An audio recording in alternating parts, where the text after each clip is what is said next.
Hello, my dear students. How are you all? I hope you all are fine. So, you most welcome on Smart Study Classes. So, today in this video, we will discuss about the next part of the parts of a speech, and that is adverb. So, as you know already, I have studied rest of parts of a speech in previous video, and today the time to study that is adverb. हम लोग आज की इस video में adverb के बारे में पढ़ेंगे और एडवर्ब के कितने टाइप्स होते हैं उनके बारे में भी पढ़ेंगे। तो ध्यान से वीडियो देखिएगा और हमारे साथ में नोट्स बनाते चलिएगा और बहुत ही अच्छे तरीके से समझाने का कोशिश करूँगा। आशा करते हैं कि आप लोग को इस वीडियो में सारा बातें सारे कॉन्सेप्ट अच्छे तरीके से समझ में आए। So get ready for study, let's get started.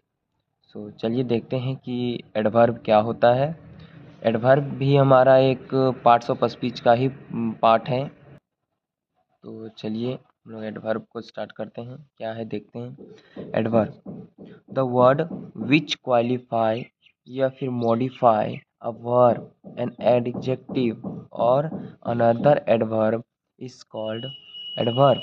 कहने का मतलब है कि जो एडवर्ब है वो ऐसा वर्ड है जो मॉडिफाई करता है या फिर क्वालिफाई करता है, क्वालिफाई करता है या फिर मॉडिफाई करता है, या वर्ब को मॉडिफाई करेगा या फिर एडजेक्टिव को मॉडिफाई करेगा या फिर अनदर वर्ब एडवर्ब जो होंगे उसको मॉडिफाई करेगा। उसी को हम लोग क्या कहते हैं, एडवर्ब कहते हैं। हमारे पास कुछ एग्जांपल्स हैं, कुछ वर्ड्स हैं जो एडवर्ब कहलाते हैं, जैसे कि so, here, there, simply, loudly, therefore, beautifully, too, today, hence, broadly, quickly, secondly, tomorrow, sadly, slowly, carefully। ये कुछ वर्ड्स हैं, ये कुछ एग्जाम्पल्स हैं जो एडवर्ब कहलाते हैं। ये वर्ड्स क्या करते हैं, या तो वर्ब को या फिर एडजेक्टिव को या फिर अनदर एडवर्ब को मॉडिफाई करती है, सेंटेंस में क्वालिफाई करती है, और ये सब हमारे एडवर्ब के अंदर आते हैं। ये सब वर्ड्स हमारे ध्यान से, ये सब कुछ वर्ड्स हैं, कहीं भी अगर सेंटेंस में दिखे तो वो हमारा क्या कहलाएगा बच्चों, एडवर्ब कहलाएगा। ध्यान से देखिएगा। चलिए अब देखते हैं कि इसके कितने काइंड्स होते हैं। तो चलिए देखिए, काइंड्स ऑफ एडवर्ब, ध्यान से सुनिए। First number is, and that is adverb of time. Second is adverb of frequency. Third is adverb of place. Fourth is adverb of degree or quantity. Fifth number is adverb of manner. Sixth number is adverb of affirmation and negative. And seventh number is adverb of reason. And eighth number is interrogative adverb. And nine number is relative adverb. There is total 9 types of adverbs are there. We will study one by one in full detail explanation with question practice and with examples. So please, I request you to please watch the video till end, and let's get started and we will discuss one by one. So first number is adverb of time. हम लोग पहला number पढ़ेंगे adverb of time. So let's get start. So adverb of time, what is adverb of time? Adverb of time shows the time of an action and they answer the question when। कहने का मतलब क्या है कि जो ये adverb है वैसा एडवर्ब ऑफ टाइम क्या दिखाता है, टाइम ऑफ एक्शन दिखाएगा, कौन से समय में कौन क्रिया हो रही है वही ये दिखाएगा, कौन से समय में कौन सी क्रिया हो रही है टाइम को दिखाएगा। और और ये जो आंसर क्वेश्चन करेगा ये किसका आंसर देगा, व्हेन से जो क्वेश्चन पूछा जाएगा उसका ये आंसर देता है। जैसे कुछ एग्जांपल्स हैं जो टाइम ऑफ एडवर्ब के कैटेगरी में आता है, जो समय बताता है। Ago, then, early, before, tonight, today, just, soon, daily, ever, shortly, yesterday, now, layer, there.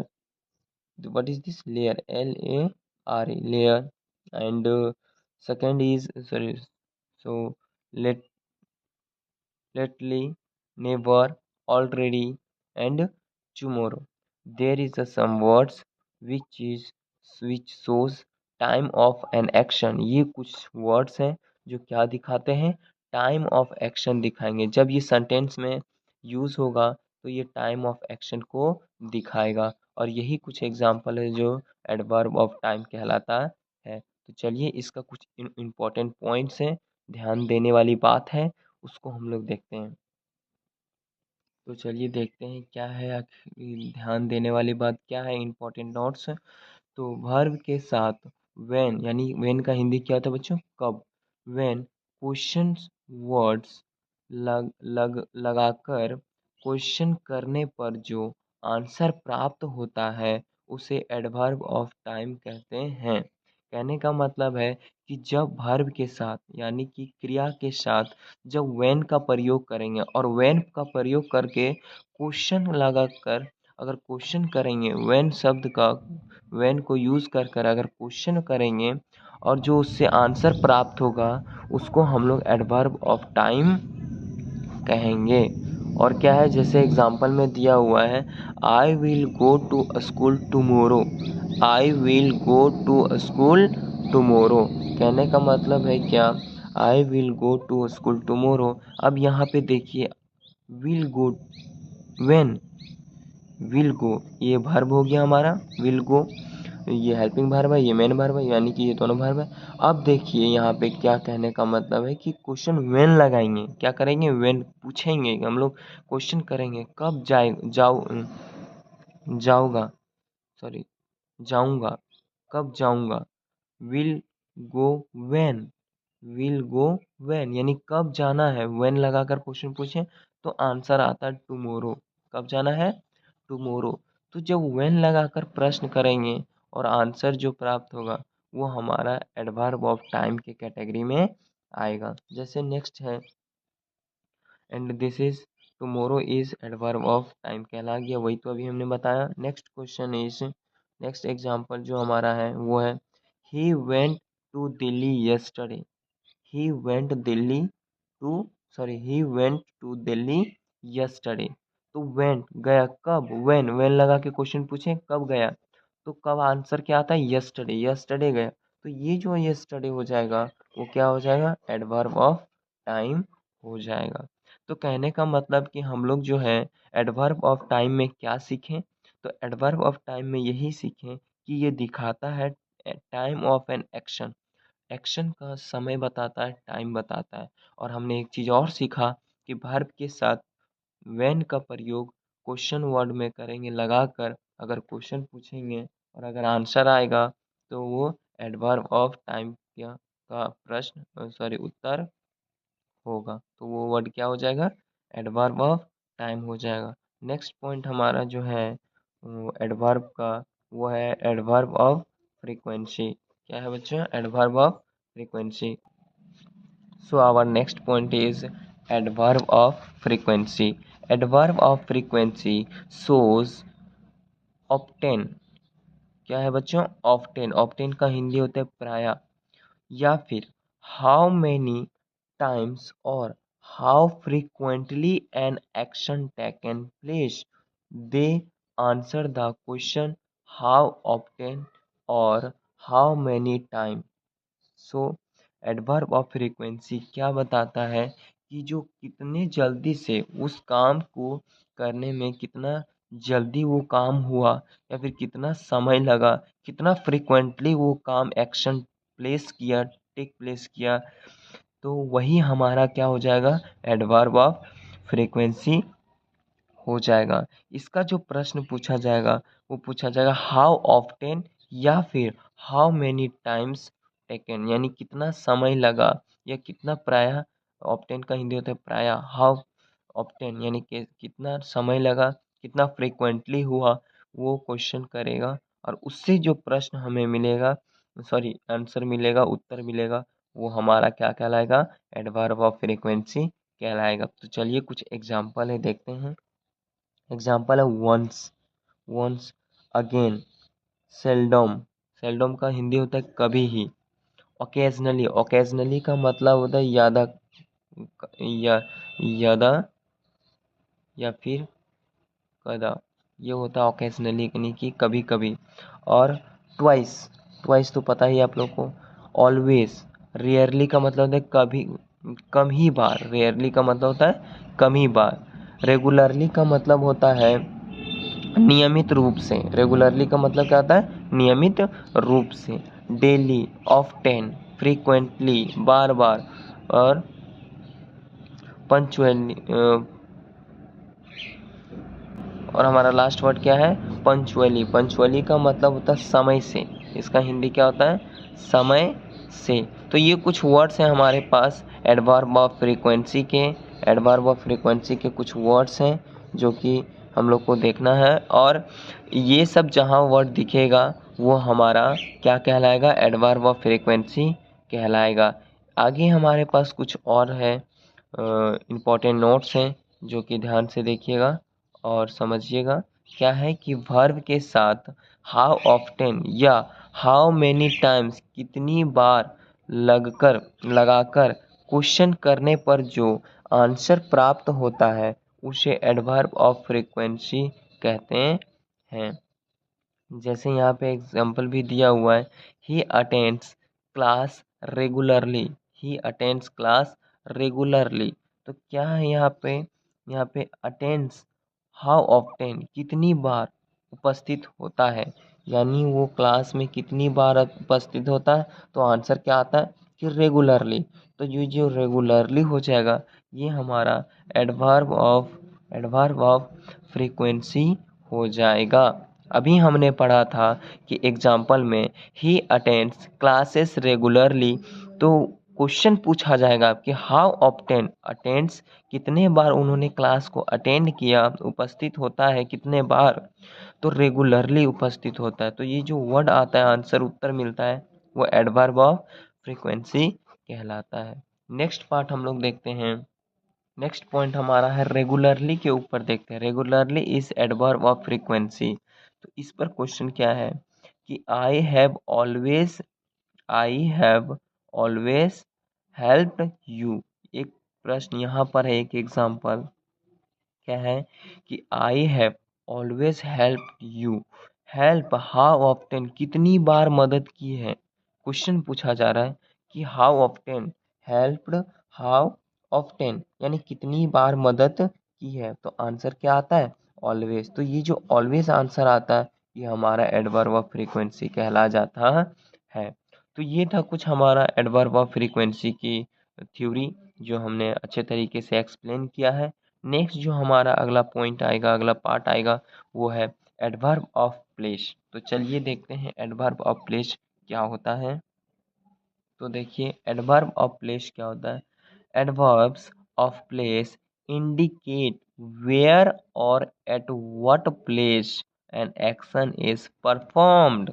यानी कि ये सबसे आसान है। कैसे आसान हुआ, क्योंकि ये क्या बताता है, ये इंडिकेट करता है। एडवर्ब ऑफ प्लेस इंडिकेट करता है कि वेयर यानी कहाँ, और एट व्हाट प्लेस किस स्थिति पे, किस जगह पे वो एक्शन परफॉर्म कर रहा है, यानी कहाँ कर रहा है और कौन से जगह पे वो कर रहा है। तो ये कौन बताता है, ये बताता है एडवर्ब ऑफ प्लेस। तो देखिए अब कुछ एग्जांपल्स है। Up, far, within, below, everywhere, down, there, away, away, here and somewhere, near, inside, outside, backward, nowhere, nowhere। तो ये कुछ एग्जांपल्स हैं, कुछ वर्ड्स हैं जो एडवर्ब ऑफ प्लेस के वर्ड्स हैं। और ये सब वर्ड्स जहाँ भी देखने को मिलेगा वो हम लोग देख लेंगे कि वो क्या है, एडवर्ब ऑफ प्लेस के वर्ड्स हैं। कुछ एग्जांपल्स हैं। तो कुछ इम्पोर्टेंट्स नोट है, ध्यान देने वाली बात है, उसको भी हम लोग देख लेते हैं क्या है। चलिए देखते हैं। इम्पोर्टेंस नोट यही है कि वर्ब के साथ वेयर का हिंदी होता है कहाँ लगाकर क्वेश्चन पूछने पर जो आंसर प्राप्त होता है वही शब्द एडवर्ब ऑफ प्लेस कहलाता है। जैसे एग्जाम्पल दिया हुआ है, ध्यान से देखिएगा। Place come here, place come here. तो माफ़ कीजिएगा, थोड़ा सा यहाँ मिस रिटर्न हुआ है। प्लीज़ होगा, यहाँ पे क्या होगा बच्चों, प्लीज़ होगा। तो यहाँ पे थोड़ा सा सुधार लीजिएगा, PLEASE, प्लीज़ कम हियर। अब सेंटेंस सही हुआ ना। हाँ, तो क्या हो गया ये, प्लीज़ कम हेयर। तो क्वेश्चन आता है कम वेयर, यहाँ पे भी थोड़ा सा मिस्टेक हुआ है। वेयर, कहाँ आओ, कहाँ आऊँ, यानी कहाँ आऊँ। तो आंसर क्या आता है, हेयर, यानी यहाँ आओ। तो जहाँ पर वेयर लगाकर क्वेश्चन पूछा जाए और उससे जो उत्तर मिलेगा, आंसर मिलेगा, वो हो जाएगा हमारा। जैसे यहाँ पे आया हेयर, तो हेयर हमारा क्या हो जाएगा, हेयर हमारा यहाँ पे हो जाएगा एडवर्ब ऑफ प्लेस, क्योंकि हमने एडवर्ब ऑफ प्लेस में यही देखा था कि एडवर्ब ऑफ प्लेस इंडिकेट करता है प्लेस को, और वेयर और what place the action has been performed, यानी किस जगह पे और कहाँ पे ये परफॉर्म हुआ है एक्शन, वही हम लोग एडवर्ब ऑफ प्लेस में देखे थे। तो वेयर लगाकर अगर क्वेश्चन कर रहे हैं तो हमारा उत्तर आ रहा है हेयर, और हेयर ही हमारा एडवर्ब ऑफ प्लेस हो जाएगा।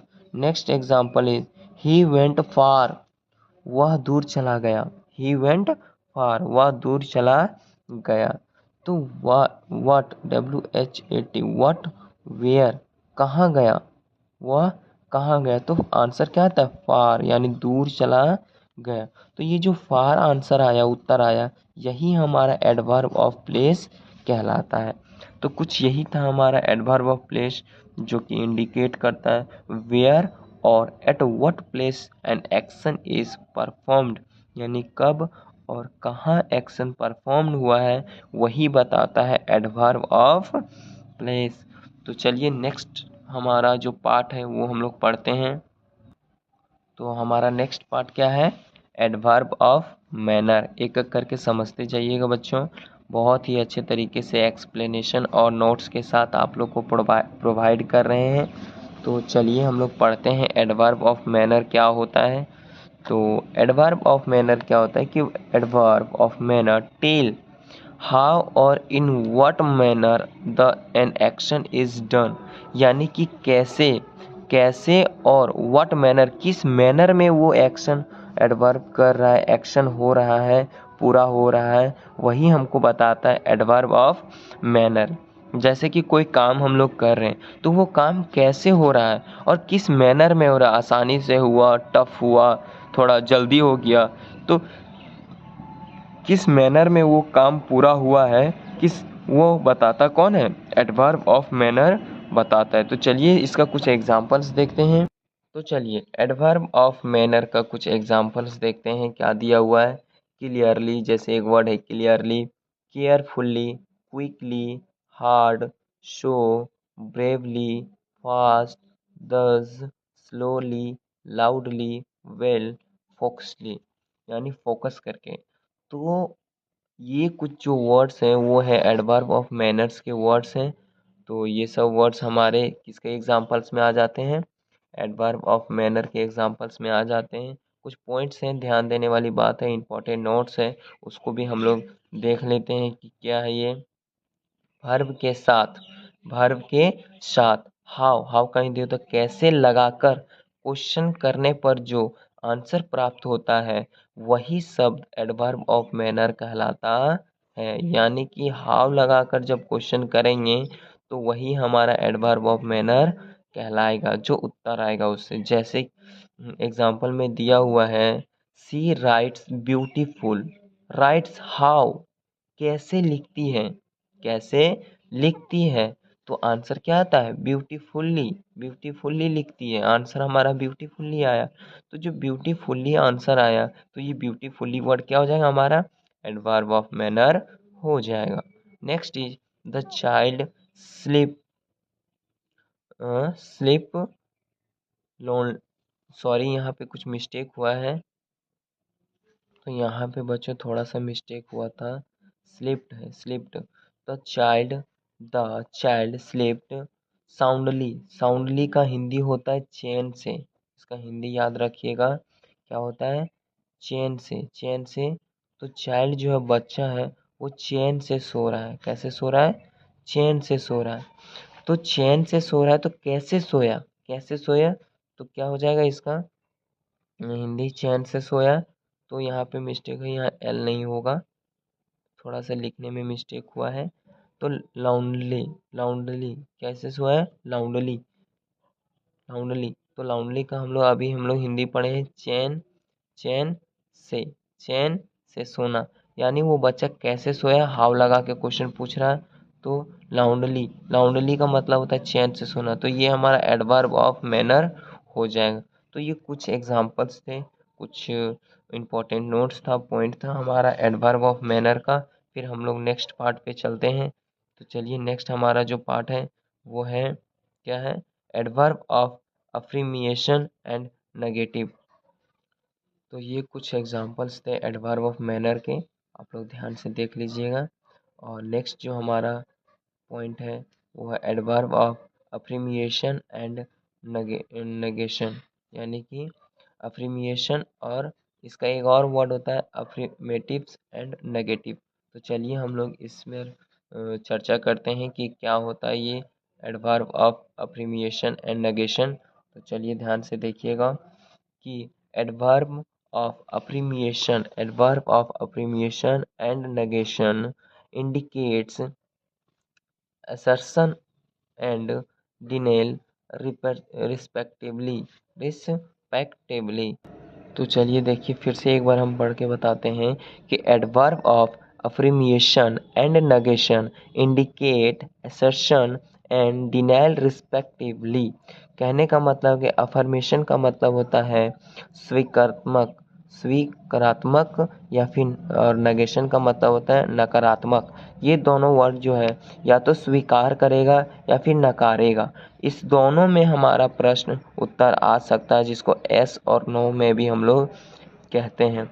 जैसे निम्नलिखित वाक्यों पर ध्यान देंगे, तो यहाँ पे कुछ एग्जाम्पल्स हैं हमारे adverb of affirmation and negation का। देखिएगा ध्यान से।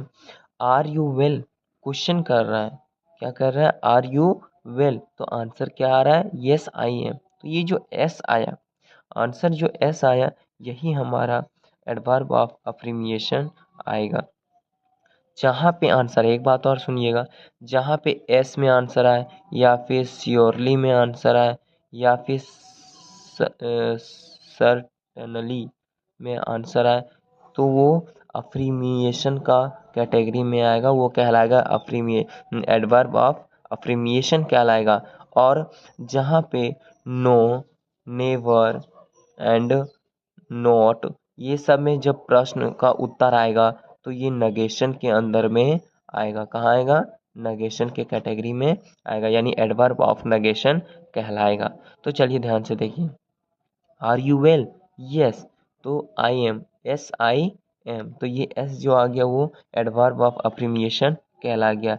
Is he faithful, is he faithful, surely, yes, वो विश्वासी हो सकता है, यस, श्योरली। तो ये भी हमारा एडवर्ब ऑफ अफ्रीमिएशन के कैटेगरी में ही आएगा। Has he gone to Delhi, has he gone to Delhi, certainly, certainly, ये भी हमारा एडवर्ब ऑफ अफ्रीमिएशन में ही आएगा। तो well, will you help me, will you help me, no या फिर नेबर, दोनों में ही आएगा, नो या फिर नेबर, हम आपको कभी मदद नहीं कर सकते। तो यूँ हमारा क्या आएगा, एडवर्ब ऑफ नेगेशन में आएगा। ये किसका एग्जाम्पल हो जाएगा, adverb of negation. Next is doctor in, is doctor in, no he is not, यहाँ पे वह अंदर में नहीं है, नॉट में आंसर आ रहा है। इज रीता इल, क्या रीता बीमार है, नो सी इज नॉट, वह बीमार नहीं है। तो ये भी हमारा एडवर्ब ऑफ नेगेशन का ही एग्जाम्पल्स होगा। तो चलिए देखते हैं हम लोग इसके नीचे कुछ उपयुक्त वाक्यों में एस श्योरली सर्टेनली से स्वीकृति तथा नो नेवर नोट से क्या होता है, अस्वीकृति का बोध होता है, अतः ये प्रमश एडवर्ब ऑफ अफ्रीमिएशन या फिर एडवर्ब ऑफ नेगेशन कहलाएगा। तो ये जहाँ पे एस श्योरली सर्टेनली में आएगा वो स्वीकृति दे रहा है यानी अफ्रीमिएशन दे रहा है, और जहाँ पे नो नेवर नोट आ रहा है वो नेगेशन का बोध करा रहा है। तो ये सब वर्ड्स जहाँ पे आएंगे वो हमारे किसके एग्जाम्पल्स हो जाएंगे, या तो एडवर्ब ऑफ अफ्रीमिएशन का या फिर एडवर्ब ऑफ नेगेशन का। तो चलिए आगे हम लोग पढ़ते हैं। कुछ इम्पोर्टेंट पॉइंट है, देखिएगा ध्यान से, ध्यान दीजिएगा थोड़ा। एस या नो जब एडवर्ब होता है तब उसके बाद फुल स्टॉप या कोमा अवश्य रहता है। यानी कि जब एस या नो यस या नो जब एडवर्ब होता है, ये सब जब एडवर्ब में आएंगे, जब उत्तर आएगा एस और नो में, तो ये जाहिर सी बात है एडवर्ब में आएगा, एडवर्ब ऑफ अफ्रीमिएशन कहलाएगा या फिर एडवर्ब ऑफ नेगेशन कहलाएगा। तो जब इसके लास्ट में फुल स्टॉप या फिर कॉमा अवश्य रहता है, या तो फुल स्टॉप रहेगा या फिर कॉमा रहेगा। ये छोटी सी पॉइंट थी एडवर्ब ऑफ अफ्रीमिएशन और एडवर्ब ऑफ नेगेशन का। तो चलिए नेक्स्ट पॉइंट हम लोग आगे की ओर बढ़ते हैं, and that is adverb of reason. देखते हैं कि एडवर्ब ऑफ रीजन क्या होता है। Adverb of reason tell the reason of an action, यानी कि जो क्रिया हो रही है उस क्रिया का रीजन बताएगा, कारण बताएगा। जैसे कुछ एग्जाम्पल्स हैं यहाँ पर, हेंस, देयरफॉर, दस, सो, इटीसी।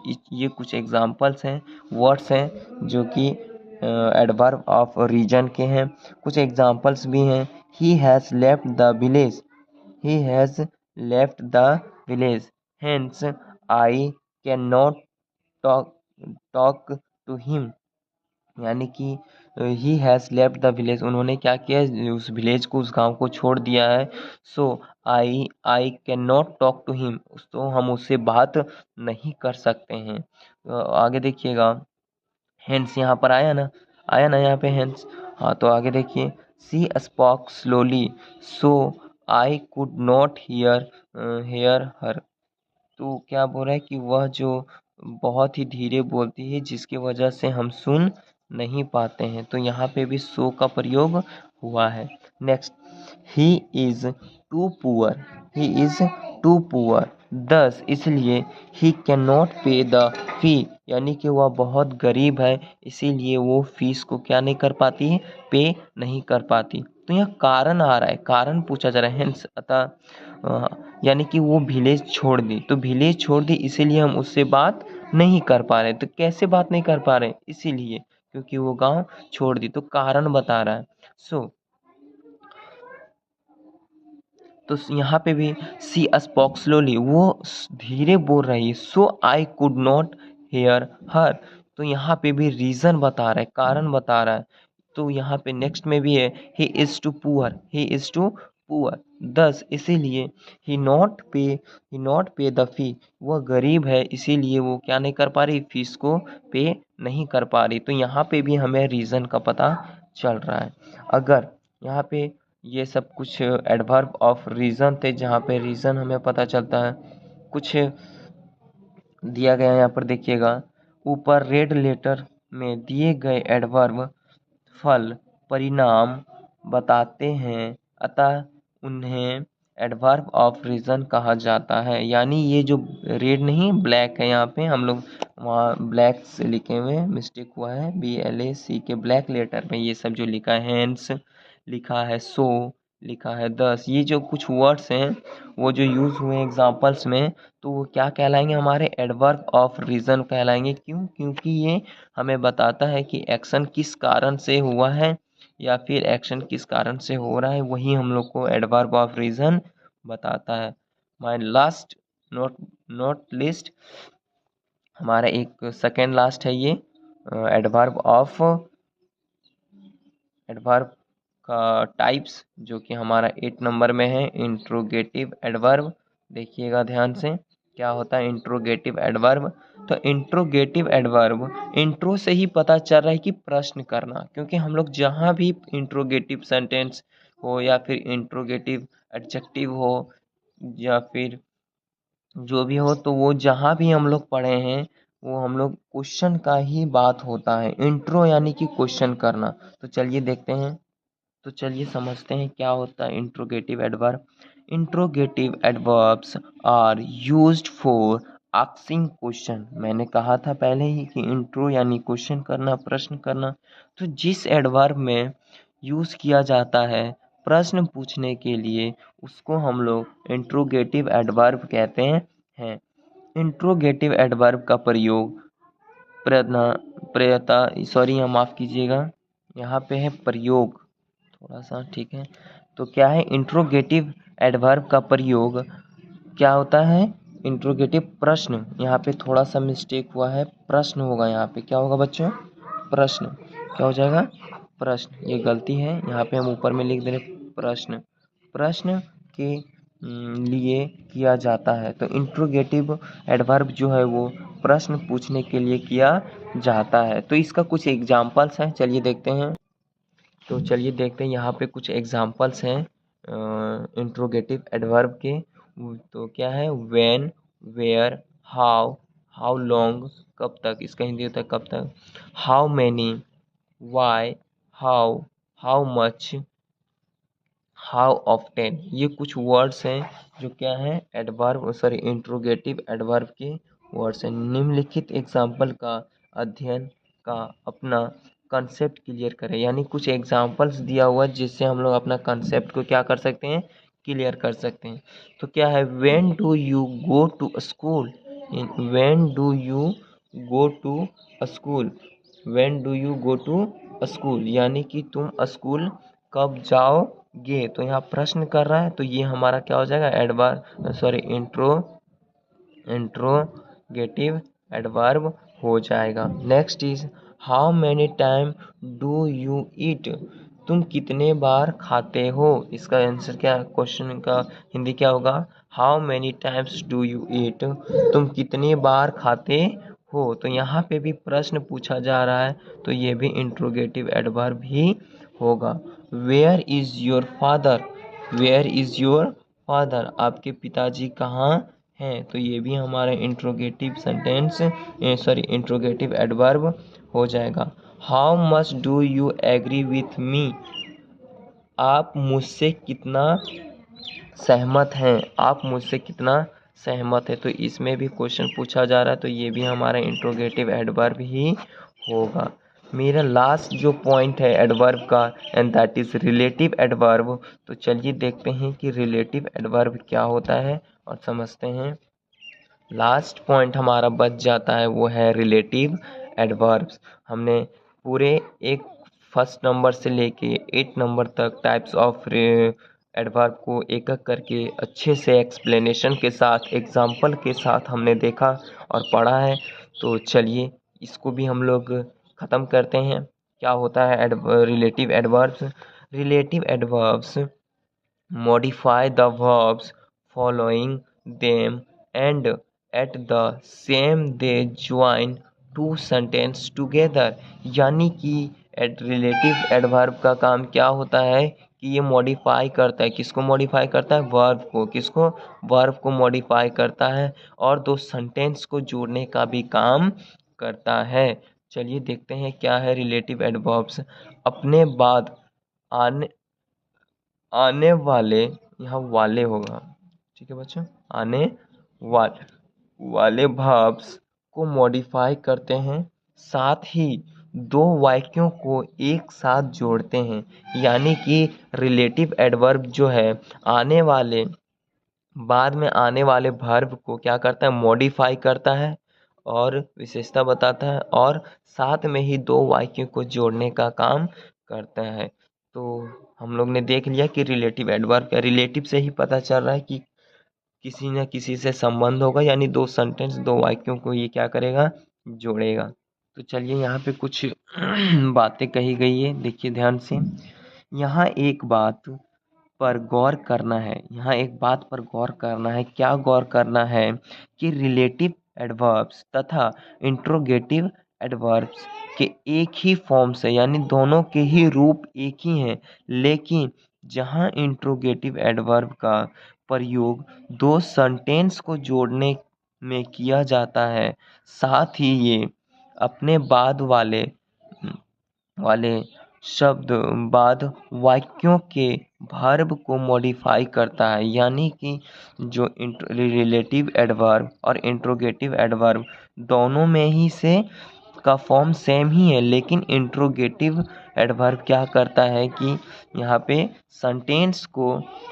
दो सेंटेंस को जोड़ने का काम भी करता है और फॉर्म्स को मॉडिफाई भी करता है। तो कुछ एग्जांपल्स हैं हमारे पास यहाँ पे देखिएगा, when, where, how, why, how long, how many.